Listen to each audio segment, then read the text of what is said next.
ရန်ကုန်တိုင်းဒေသကြီးတိုက်ကြီးမြို့နယ်အုတ်ကံမြို့ဘော်ကုန်းကျေးရွာအုပ်စုအုတ်ကံမြို့နယ်လုံးဆိုင်ရာလေးကျွန်းရံကျွန်းနယ်ဖျားကြီးလေးစုနဲ့ရှေးအောင်ဖျားစု950တို့ကင်းဝတ်စံပြောသတင်းသုံးတော်မူမဲ့လေးကျွန်းရံအောင်အာနန္ဒာရွှေသိန်းတော်ဇေကျော်ကြီးပနက်တော်တင်တွင်တော်ဝင်မင်္ဂလာအခမ်းအနားကိုဇန်နဝါရီလ25ရက်နေ့ကလေးကျွန်းရံအောင်ကျွန်းနယ်ဖျားကြီးဝတ္တကမြေမှာကျင်းပပြုလုပ်ခဲ့ပါတယ်။အဆိုပါမဟာမင်္ဂလာအခမ်းအနားကိုနိုင်ငံတော်တန်ခါမဟာနာယကဆရာတော်ကြီးများနဲ့ဆရာတော်အပါ60ကျော်ကြွရောက်ချီးမြှင့်ခဲ့ကြပါတယ်။သတင်းပြည့်စုံကိုဆက်လက်တင်ပြပေးပါမယ်ခင်ဗျာ။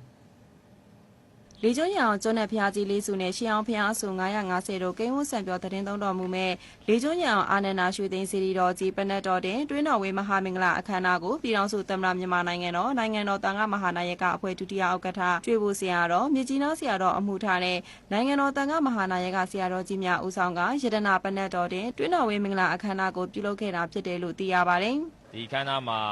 ပြည်တော်စုသမ္မတမြန်မာနိုင်ငံတော်တန်ခါမဟာနာယကအဖွဲ့ဒုတိယဥက္ကဋ္ဌမြေကြီးနားဆရာတော်နိုင်ငံတော်တန်ခါမဟာနာယကအဖွဲ့တွဲဘက်အကျိုးတော်ဆောင်ကြံငင်းဆရာတော်ဖရာကြီးအမှုထားတော်နိုင်ငံတော်တန်ခါမဟာနာယကဆရာတော်ကြီးများကျွေချင်းမြို့နယ်တန်ခါနာယကအဖွဲ့တိုက်ကြီးတန်ခါနာယကဥက္ကဋ္ဌဆရာတော်ဖရာကြီးများအမှုထားတဲ့ဆရာတော်တန်ခါတော်ရှင်မြတ်အပါ60ကျော်တို့ကြွရောက်ပြီးတော့ရတနာပဏ္ဏတော်တင်တွင်းတော်ဝင်မင်္ဂလာခမ်းနားဖြစ်ပါတယ်။ဇေဒီတော်ကြီး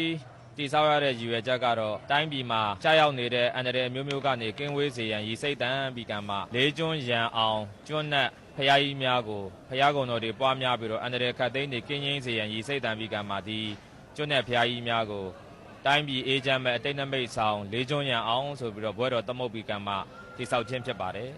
အဆိုပါပနက်တော်တင်မင်္ဂလာအခမ်းအနားနဲ့ပတ်သက်ပြီးဂောဘကအဖွဲ့ဝင်တဦးနဲ့အလူရှိတဦးတို့ရဲ့ဝမ်းသာပီတိစကားသံများကိုလည်းအခုလိုကြားသိရမှာဖြစ်ပါတယ်။ကျွန်တော်တို့လေးကျွန်းရံအာနန္ဒာရွှေသိန်းစီတော်မြတ်ကြီးတီထားကိုယ်ွယ်တဲ့နေရာကတော့ရန်ကုန်တိုင်းဒေသကြီးတိုက်ကြီးမြို့နယ်တိုက်ကြီးခရိုင်အုတ်ကံမြို့ဘော်ကုန်းကျွော်အနီးမှာရှိတဲ့ရန်ကုန်ပြည်လန်းမိုင်နိုင်69မိုင်6ပါလုံးမှာတီထားကိုယ်ွယ်တာဖြစ်ပါတယ်ခင်ဗျာ။ကျွန်တော်တို့လေးကျွန်းရံအာနန္ဒာရွှေသိန်းစီတော်မြတ်ကြီးတီထားကိုယ်ွယ်ပြီးဖြစ်တဲ့အတွက်အများပြည်သူများအနေနဲ့လာရောက်ဖူးမြော်နိုင်ပါတယ်။ဖူးမြော်လို့ရအောင်လဲကျွန်တော်တို့ဘောကအနေနဲ့အတတ်နိုင်ဆုံးဆောင်ရွက်ထားပြီးဖြစ်သလိုအများပြည်သူများအနေနဲ့လည်းလာရောက်ဖူးမြော်ရင်လှူဒန်းနိုင်ပါတယ်ဆိုတဲ့အကြောင်းလည်းနှိုးတော်ဖိတ်ကြားအပ်ပါတယ်ခင်ဗျာကျွန်းနဲ့ဖရာယူလည်းကျင်ကျူတရသေးပြုမိတယ်ဦးစင်းလေးနဲ့လည်းတော်တော်ပြီးခင်မင်းအတိကျွမ်းဝင်တဲ့အတွက်ကြောင့်ဒီကျွန်းနဲ့ဖရာယူလာရောက်ပြီးလှူဒန်းခြင်းဖြစ်ပါတယ်ဘာဘာလှူဒန်းခဲ့တာတော့သိန်းပေါင်း2000ကျော်လောက်ဘာဘာတို့လှူဒန်းခဲ့ပါတယ်ဒီပွဲဖြစ်မြောက်ရေးတွေအတွက်အားလုံးအပါဝင်ဘာဘာသိန်း2000ကျော်လောက်လှူဒန်းပါတယ်ဒီကျွန်းနဲ့ဖရာကြီးစံနန်းနာမူရန်အတွက်ဒီမြေနေရာယူကိုလည်းဘာဘာတို့ပဲဝယ်ပြီးလှူဒန်းပေးပါတယ်ဆက်လက်ပြီးလှူဒန်းသွားဖို့ရှိပါတယ်ဒီကျွန်းနဲ့ဖရာကြီးရဲ့ဒီခန္ဓာကိုယ်ဒီတိုက်ကြီးကိုလည်းစောက်ပြအောင်လည်းဥရုကတောင်းပြီးစောက်လို့မယ်လို့တရားပွားများတယ်ကျန်တဲ့မျိုးမိမျိုးဖရကြသူအပေါင်းတို့ကလည်းမြန်မြန်လေးပြီးမြောက်တော့လှူဒန်းပေးကြပါလို့ဖိတ်ခေါ်ပါတယ်ဝင်းတာတီးပြီးတော့အထူးပြန်တိတ်ပြဝင်းတာတာပေါ့ဘာဘာတို့တသက်မှာဒီလိုအလှူဒန်းမျိုးကလှူဒန်းခဲ့ခြင်းမရှိဘူးအခုလိုလှူဒန်းတဲ့ကြောင့်ဘာဘာတို့ခြေကြီးဝမ်းထဲမှာတိတ်ပြဝမ်းတာကြည်နူးပါတယ်ဥတို့လိုပဲဒီသူလူထုအပေါင်းကလည်းလှူဒန်းနေ